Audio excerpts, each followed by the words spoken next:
Hey, what is up, everyone? Welcome back to the channel. Today we're talking about the What If Episode 4, centered on Doctor Strange. I got my Doctor Strange shirt on. I showed you guys in the last video if you happen to check it out. But this one is centered around what if Doctor Strange lost his heart instead of his hands. And before I tell you my thoughts on the episode, please make sure to hit the like button. If you're into What If, Marvel, anything movies or TV shows, please subscribe. We talk about all that here. And I'm not going to do a full breakdown of this episode. Like last episode, I did a full-on breakdown. I included all the frames from the episode. This whole big long thing that took hours, and it's just like not worth it, and I just didn't get much out of it. Most of you guys are just watching to hear my thoughts maybe, and I'm not, I don't have like a million subscribers, so I'm going to do a full-on breakdown, because no one's going to come here to watch that. So let's just tell you my thoughts now. We're going to do a quick walkthrough of the episode, tell you what I thought of it throughout, and I'll give my rating at the end, and that's it. Let's get into it. So the episode starts off in a similar position where we were at in the 2016 Strange movie, where Strange has to drive to a conference to give a speech. But this time, driving there, he's not driving alone, but he's accompanied by Christine Palmer, played by Rachel McAdams. And a similar crash happens, but this time he doesn't lose his hands, but instead Christine dies. This pushes him to learn the mystic arts, and he kind of goes through the same path that we see in the movie. He learns all the spells, goes through all the training, defeats Dormammu, and sets up the Sanctum Sanctorum in New York City. So the same events sort of happen, but at some point, while he has the Time Stone, he decides that he's going to go back in time to try and prevent the death of Christine Palmer.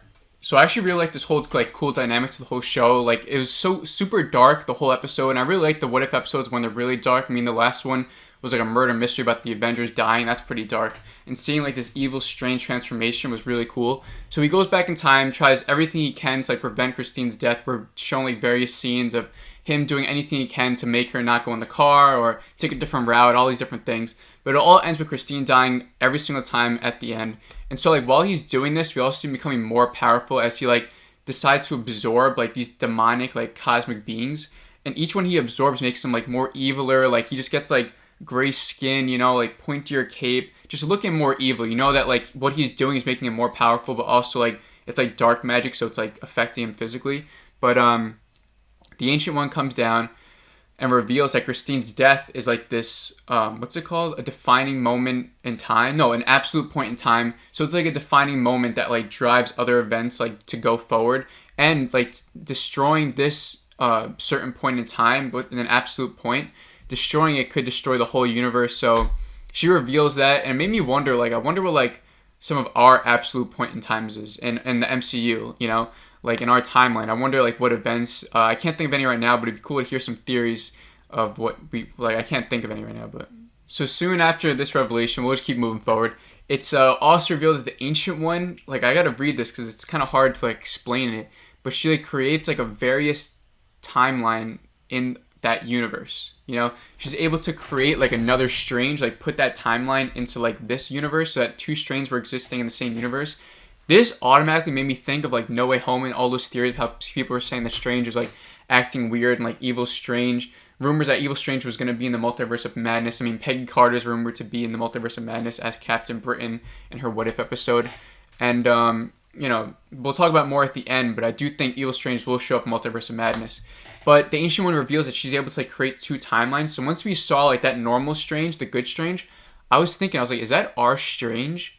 And this Evil Strange has been living in our universe this whole time, and has just been like going back in time and like living, and he's been like learning for like centuries. And I just automatically thought of that, and I was like, this would explain No Way Home, why Strange is acting so weird, if that's Evil Strange.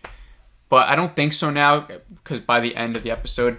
But after this revelation, after Strange learns about this other Strange, it leads to a fight where Good Strange is fighting Bad Strange. The Good Strange loses, which makes sense. Now that makes sense if Strange loses now, that like this isn't the MCU. Like that kind of confirmed it because our Strange is still alive, I think, right? So Evil Strange defeats this Good Strange in this universe, and he now has the power to bring Christine back. So he tries to do this, but obviously it doesn't work. Like he now destroys that absolute point in time. So now the universe gets destroyed.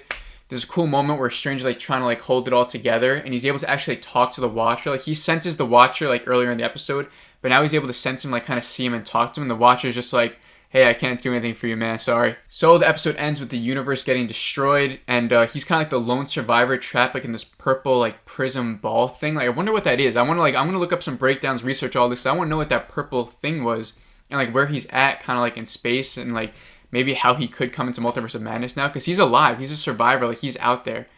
And the fact that there's already rumors of him showing Multiverse of Madness, like that ending kind of confirms, I think, we're going to see him again in that movie. So I'm going to give you, I really love this episode. I thought it was super cool. I think it was, I don't know. I loved every single episode of What If so far. Like, I really think each one is like so exceptional. Like, if I were to rank them right now, I'd probably go, well, actually, hold on. I'll give you my rating for this one. I'm going to rate this episode a 4.3 out of 5. Now, to ranking wise, I think, this is so tough. I honestly don't know. I think they're all equally good. I think the Avengers Murder Mystery one, the last episode, is my favorite. Then I like the Peggy Carter one a lot, man. But I also thought this one was really good. I love the T'Challa one too. I think it's like more fun. Like I said, I love the darker tones ones. I think it's like more serious and cool. But the Star-Lord one was packed with so much good stuff too. I really see all of them as like just equal. But that Murder Mystery one really topped the notch for me. So I'm not going to rank them yet. I got to think on it. But this episode was great. Loved how dark it was. Loved seeing Evil Strange. I hope to see him again. Maybe Multiverse of Madness stuff. I loved the whole episode. I was really trying to connect it with No Way Home. But by the end, it's not going to happen. But hey, if you guys like this video, let me know what you guys thought of this episode. Please subscribe, and I'll see you guys in the next video.